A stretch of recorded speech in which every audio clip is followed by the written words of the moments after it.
Hello friends, मैं हूं संदीप और आपका स्वागत है हमारे यूट्यूब चैनल स्टडी हैक्स पर। आज हम जिस टॉपिक को डिस्कस करने वाले हैं वो है आईएससी पोएम कलेक्शन का एक छोटा सा पोएम डॉबर बीच। डॉबर बीच जिसके राइटर मैथ्यू आर्नल्ड जी हैं। तो इस वीडियो में मैं इस पोएम का लाइन वाइज डिस्क्रिप्शन दे दूंगा, साथ ही साथ समरी भी कराऊंगा। और मेरी एक और वीडियो आएगी जिसमें आप इस पोएम का एनालिसिस भी देख पाएंगे, तो उस वीडियो को ज़रूर से ज़रूर देखिए। तो चलिए बातों को ज़्यादा लंबा ना खींचते हुए शुरू करते हैं। तो दोस्तों, पोएम स्टार्ट करने से पहले मैं एक चीज़ रेकमेंड करना चाहूँगा। आप जब भी पोएम या कोई शॉर्ट स्टोरी पढ़ते हैं तो उसके लेफ्ट हैंड साइड में राइटर का डिस्क्रिप्शन दिया हुआ होता है, आप उसको ज़रूर से ज़रूर पढ़िए। अगर आप उसको पढ़ते हैं तो आपको वहाँ से राइटर के बारे में एक छोटी सी जानकारी मिल जाती है, साथ ही साथ पोएम की एक छोटी सी समरी भी वहाँ पे दी हुई होती है, या शॉर्ट स्टोरी की एक छोटी सी समरी वहाँ पे दी हुई होती है। तो आप जब भी किसी क्वेश्चन में उस पोएम की समरी लिख रहे होंगे या कहीं आपको क्वेश्चन दिया होगा कि आप उस पोएम या उस शॉर्ट स्टोरी की समरी को लिखें, तो आप अगर वहाँ पे उस राइटर के डिस्क्रिप्शन को ऐड करते हैं तो जो भी आपका पेपर चेक कर रहा होगा उस पर एक आपका अच्छा इम्पैक्ट पड़ेगा। तो हो सकता है कि आपके मार्क्स थोड़े वो ज़्यादा दे दें, आपके मार्क्स इंक्रीज होने के चांसेस वहाँ पे ज़्यादा हो जाते हैं। तो इसलिए मैं इस चीज़ को आप लोगों को ज़रूर रिकमेंड करना चाहूँगा। तो चलिए अब शुरू करते हैं। The sea is calm tonight, the tide is free, the moon lies fair upon the street. तो यहाँ पे हम देख सकते हैं कि पोइट नेचर को डिस्क्राइब कर रहे हैं। ये रात का समय है और पोइट कह रहा है कि समंदर जो है वो बिल्कुल शांत है। यहाँ पे उतनी बड़ी बड़ी लहरें नहीं उठ रही हैं, समंदर बिल्कुल शांत है। और जो चांद की रोशनी है वो स्ट्रेट पर बिल्कुल अच्छे तरीके से पड़ रही है। स्ट्रेट बहुत ही सुंदर दिख रहा है। तो स्ट्रेट क्या है दोस्तों? स्ट्रेट इंग्लिश चैनल का एक हिस्सा है जो कि फ्रांस और इंग्लैंड को अलग करता है।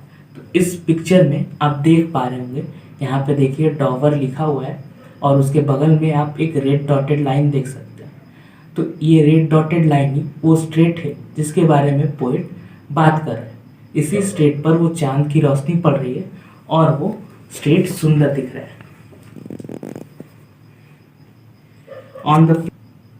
On the French coast the light gleam and is gone. तो अब हम देख सकते हैं कि पोएट शायद इंग्लैंड में खड़ा है, जहाँ से वो फ्रेंच कोस्ट को पूरी अच्छी तरीके से देख पा रहे हैं। इसी वजह से वहाँ पे उसे वो टिमटिमाती हुई रोशनियाँ दिख रही हैं, जो कि अब धीरे धीरे कम हो रही है और अब बुझ चुकी है। The Cliff of England stand glimmering and fast. तो अब वो कहता है कि इंग्लैंड के जो क्लिफ्स हैं, क्लिफ्स का मतलब होता है पहाड़ जो समंदर किनारे होते हैं। तो यहाँ पे वो कह रहे हैं कि जो समंदर किनारे पहाड़ हैं इंग्लैंड के, वो बिल्कुल ही चमक रहे हैं और बहुत बड़े दिख रहे हैं। Come to the window, sweet is the night air only from the long line of spray where sea meets the moon blanched land। तो यहाँ पे हम देखते हैं कि पोएट किसी को बुला रहे हैं। वो शायद उसकी लवर हो सकती है या उसकी बिलव्ड वाइफ हो सकती है जो उसके साथ अभी है वहाँ पर। तो उसे खिड़की के पास बुलाता है। तो हम देख सकते हैं कि पोएट किसी कमरे में है शायद। तो पोएट अपनी बिलव्ड वाइफ को वहाँ पर बुलाता है और कहता है कि खिड़की के पास आके देखो, हवा कितनी अच्छी बह रही है। साथ ही साथ यहाँ का नज़ारा भी वो दिखाना चाहता है अपनी बिलव्ड वाइफ को, जो सुंदर नज़ारे अभी वो देख पा रहे हैं। और कहता है कि यहाँ पर जो मून ब्लांच्ड लैंड है, मून ब्लांच्ड लैंड क्या होता है दोस्तों? जब समंदर किनारे पे आती है तो वहाँ पे उस समंदर की लहर पे जो चांद की रोशनी पड़ती है, उसी को हम मून ब्लांच्ड लैंड कहते हैं। तो मून ब्लांच्ड लैंड की वजह से वहाँ पे जो सुंदरता है वो और ज़्यादा बढ़ जा रही है। तो राइटर अपनी बिलव्ड वाइफ को बुलाकर ये चीज़ दिखाना चाहते हैं। Listen you hear the grating roar of pebbles which the waves drop at and feeling at their return up the high strand। अब वो अपने पार्टनर से कहता है कि जो तुम आवाज़ सुन पा रही हो वो छोटे छोटे पत्थर, पेबल्स यानी छोटे छोटे पत्थर होते हैं जो प्रोड्यूस कर रहे हैं।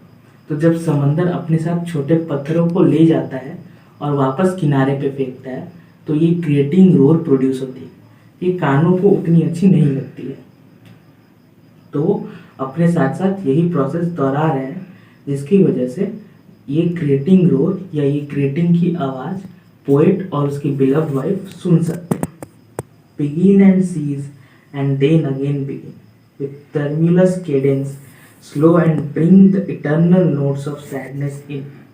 तो लहरें आती रहती हैं और जाती रहती हैं, ये प्रोसेस बहुत धीरे धीरे हो रहा है, बट तब भी ये चल रहा है और इससे जो रिदम प्रोड्यूस हो रहा है वो पोएट के अंतर मन में यानी पोएट के अंदर एक सैडनेस की फीलिंग प्रोड्यूस कर रहा है।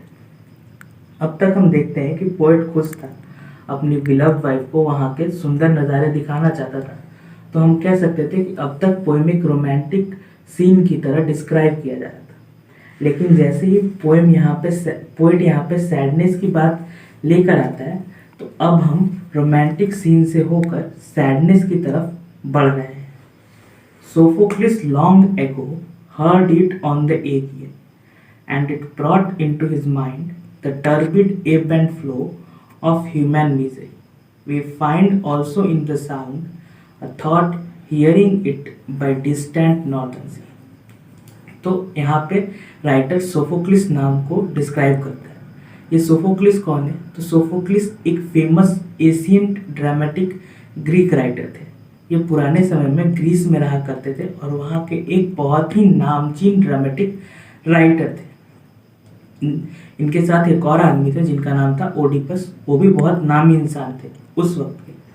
तो पोएट का कहना था कि सोफोक्लिस भी एक समय एगियन सी के किनारे बैठा हुआ था और उसने भी इस समंदर के कंटिन्यूअस फ्लो को देखा था। देखने के बाद उसके मन में ह्यूमन सफरिंग, इंसान जो सफ़र करता है, उस चीज़ की बात एक बार घूमी थी। अब आर्नल्ड भी वही चीज़ महसूस कर पा रहे हैं। भले ही वो एगियन सी के किनारे नहीं है, एगियन सी से बहुत दूर नॉर्दर्न सी के किनारे पे खड़ा है, लेकिन जैसा सोफोक्लिस ने फील किया था, आज हमारा राइटर आर्नोल्ड भी वो चीज़ फील कर पा रहा है। The sea of faith was once too at the full, and round earth's shore lay like the folds of a bright girdle furled। तो यहाँ पर सी ऑफ फेथ जो है वो हमारे विश्वास के समंदर की बात हो रही है। तो पहले जो है हमें हमारे भगवान पर, हमारे धर्म पर या हमारे आसपास के लोगों पर विश्वास ज़्यादा हुआ करता था। एक ऐसा समय था जब ये चीज़ पूरे पृथ्वी को घेरे हुए थी। तो पहली लाइन में पोएट यही कहता है। लेकिन जैसे ही साइंस ने तरक्की की, तो यहाँ पे हम देखते हैं कि चार्ल्स डार्विन नाम के एक साइंटिस्ट थे जिन्होंने ये थ्योरी आगे रखी कि हम एप्स के वंशज हैं, यानी हम जो है वो एप्स से धीरे धीरे डेवलप हुए हैं। जबकि बाइबल कहता है कि एडम और ईव ऐसे दो इंसान थे जो पृथ्वी पर पहली बार आए थे और हम उन्हीं के वंशज हैं। तो अब हम अपने धर्म में जो चीज़ पढ़ रहे थे और जो हमें साइंस बता रहा था, वो दोनों ही बिल्कुल अलग था। तो लोगों का विश्वास अब अपने धर्म से डगमगा रहा था। अब लोग किसी भी टॉपिक को साइंटिफिकली या साइंस के हिसाब से सोचने की कोशिश कर रहे थे, जिसकी वजह से हमारा दूसरों पे से विश्वास या अपने धर्म पे विश्वास धीरे धीरे खत्म होते जा रहा था। It's melancholy long withdrawing roar, retreating to the breath of the night wind, down the vast ages drearer and naked singles of the world। तो अब हम यहाँ पर देख सकते हैं कि जो सी ऑफ फेथ है, यहाँ पे कहा जा रहा है कि सी ऑफ फेथ जो है वो धीरे धीरे पीछे जा रहा है, यानी वो धीरे धीरे लोगों का कम विश्वास जो है वो कम होते जा रहा है। अब लोग साइंस की तरफ ज़्यादा ध्यान दे रहे हैं और जो चीज़ वो पहले बिलीव करते थे उसको धीरे धीरे वो भूलने लगे हैं। उनको अब ऐसा लगने लगा है कि वो चीज़ शायद गलत हो सकती है और साइंस जो हमें बता रहा है, क्योंकि साइंस हर चीज़ को प्रूव करते रहता है, तो जब हमें उस चीज़ पे उसका एक प्रूव मिल जा रहा है तो हमें लगता है कि वो शायद सही है और जो हमें पहले से पता था यहाँ पे वो गलत है। तो इसीलिए पोएट कहता है कि ये जो सी ऑफ फेथ है वो धीरे धीरे पीछे जा रहा है और इसकी मेलानकली, इसका दर्द हम देख सकते हैं या हम सुन सकते हैं। उसके साथ ही पोएट कहता है कि यहाँ पे जो ठंडी ठंडी हवा चल रही है तुम उसे महसूस करो। साथ ही साथ यहाँ पे वो naked singers of the world की बात करता है। नैकेड सिंगर्स क्या होते हैं? नेकेड सिंगल्स जो होते हैं वो छोटे छोटे पत्थर होते हैं जिन्हें हम देख सकते हैं। तो जब समंदर में पानी या लहरें उतनी ज़्यादा नहीं होती हैं, जब फुल टाइड नहीं होता है या हाई टाइड जब नहीं होता है, तो समंदर क्या है, अपने साथ रेत को बहा के लेके चली जाती है। तो रेत के अंदर जब दबे जो छोटे छोटे पत्थर होते हैं, हम उन्हें देख सकते हैं। तो नेकेड सिंगल्स का मतलब यहाँ पर यही है। लेकिन जैसे ही इस नेकेड सिंगल में पोएट वर्ल्ड को ऐड करते हैं, तो हम देख सकते हैं कि पोएट कहना चाहता है कि हमारा विश्वास जो है अब धीरे धीरे खत्म हो रहा है, वो पूरी तरह से खत्म होते जाएगा और हमारा विश्वास एक वक्त ऐसा आएगा कि गायब हो जाएगा। Our love, let us be true to one another, for the world it seems to lie before us like a land of dreams, so various, so beautiful, so new, that hath really neither joy, nor love, nor light, nor certitude, nor peace, nor help for pain. तो अब poet अपनी lover से कहता है कि चलो हम एक दूसरे के लिए लॉयल रहेंगे। हम इस दुनिया में अगर तुम देखो तो तुम्हें खूबसूरती दिखेगी, तुम्हें खुशी दिखेगी, लेकिन ये इसका बाहरी छलावा है या इसका बाहरी आवरण है। बाहर से ये दुनिया तुम्हें देखने में बहुत खूबसूरत, बहुत खुशमिजाज, बहुत अच्छी लगेगी, लेकिन अगर अंदर तुम देखने जाओ तो ये दुनिया पूरी ही खोखली है।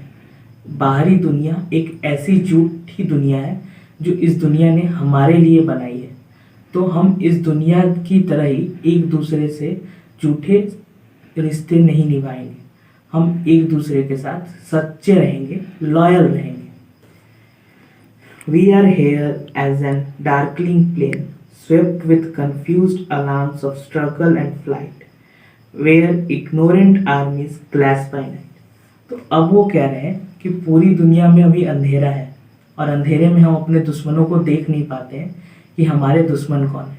तो इस अंधेरे में हम अपने अनजान दुश्मनों से लड़ रहे हैं, जिन्हें हम ना ही देख सकते हैं और ना ही सुन सकते हैं या समझ सकते हैं। हम बिल्कुल एक कन्फ्यूज़न की तरह एक जगह पर फंसे हुए हैं, जहाँ से निकलना हमारे लिए बहुत ही मुश्किल है। तो यहाँ पर दोस्तों पोएम ख़त्म होती है, बट जो पोएम है वो एक बहुत ही पेसिमिस्टिक पॉइंट पे आके ख़त्म होती है, जहाँ पे पोएट हमें दुनिया की सच्चाई बताते हुए इस पोएम को ख़त्म करते हैं। तो चलिए दोस्तों अब समरी की शुरुआत करते हैं। डॉवर बीच bye Matthew Arnold is a dramatic monologue lamenting the loss of true Christian faith in England during the mid-1800s as science captured the minds of the public. तो डॉवर बीच जो कि मैथ्यू आर्नल्ड ने लिखी है, ये एक ड्रामेटिक मोनोलॉग है। Dramatic monologue क्या होता है दोस्तों? ड्रामेटिक मोनोलॉग एक स्पीच होता है जो कि एक ही आदमी एक फ्लो में बोल रहा होता है। तो अगर हम कोई भी poetry in form of speech देते हैं जहाँ पे पोएट ही इकलौता स्पीकर होता है, तो हम उसे एक ड्रामेटिक मोनोलॉग कहते हैं। तो ये जो पोएम डॉवर बीच है, जिसे के राइटर मैथ्यू आर्नल्ड जी हैं, वो भी एक ड्रामेटिक मोनोलॉग। यहाँ पे जो पोएट है वो बताना चाहता है कि किस तरह से लोगों का विश्वास जो है वो क्रिश्चियनिटी धर्म से ख़त्म हो रहा है। ये खास तौर पे इंग्लैंड की बात हो रही है, क्योंकि इंग्लैंड में उस वक्त साइंस बहुत तरक्की कर रहा था। ये मिड 1800s की बात है, जिस वक्त साइंस बहुत तरक्की कर रहा था और ये साइंस लोगों के दिमाग पर छाया हुआ था। The poet's speaker considered to be Matthew Arnold himself begins by describing a calm and quiet sea out in the English Channel। तो इस पोएम के जो स्पीकर है वो खुद ही मैथ्यू आर्नल्ड है। मैथ्यू आर्नल्ड शुरुआत करते हैं इस पोएम की समंदर के बारे में बताते हुए, जो कि बिल्कुल शांत है। He stands on the Dover coast and look across to France, where a small light can be seen, briefly and then vanishes। वो अभी डोवर कोस्ट के किनारे खड़े हुए हैं, जहाँ से वो फ्रेंच कोस्ट की तरफ देख रहे हैं, फ्रेंच कोस्ट को देख पा रहे हैं। वहाँ पे एक लाइट चमक रही है और फिर वो धीरे धीरे गायब हो चुकी है। This light represents the diminishing faith of the English people and those the world around. तो ये जो लाइट है यहाँ पे ये अंग्रेज लोगों का जो क्रिश्चियनिटी पे फेथ धीरे धीरे ख़त्म हो रहा था, उस चीज़ को डिपिक्ट करता है या दर्शाता है।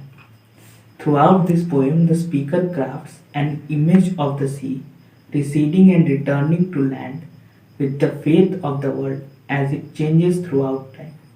तो इस पूरे पोएम में हम देख सकते हैं कि स्पीकर समंदर के बारे में बात कर रहा है। वो बता रहा है कि समंदर किनारे पे आता है और फिर किनारे से पीछे भी जाता है। तो हर वक्त हम देख सकते हैं कि वो इस चीज़ को डिस्क्राइब कर रहे हैं। तो इस तरह से पोइट हमें उस फेथ के बारे में बताना चाहता है जो कि धीरे धीरे ख़त्म हो रहा है at this point in time. तो the sea is not returning, it is receding farther out into the strait. तो यहाँ पे देखने को मिल रहा है कि जो हमारा विश्वास का समंदर है वो वापस नहीं आ रहा है, वो धीरे धीरे स्ट्रेट की तरफ जा रहा है, यानी वो धीरे धीरे पीछे जा रहा है। The poem concludes pessimistically as the speaker makes clear to the reader that all the beauty and happiness that one may believe they are experiencing is not in fact real. तो पोएम बहुत ही पेसिमिस्टिकली ख़त्म होता है, बहुत ही dramatically ख़त्म होता है जब पोएट रीडर्स को बताता है कि आप जो चीज़ देख पा रहे हैं वो शायद असली नहीं है। The world is actually without peace, joy or help for those in need, and the human race is too distracted by its own ignorance to see where true assistance is needed in it। और वो कहता है कि आज दुनिया में ना ही piece है ना ही जॉय है, और जो लोग हैं वो अपने में इतने खो चुके हैं कि वो ये भी ध्यान नहीं दे रहे कि किसी दूसरे को हमारी ज़रूरत है या नहीं है। तो आज का वीडियो बस इतना सा ही दोस्तों।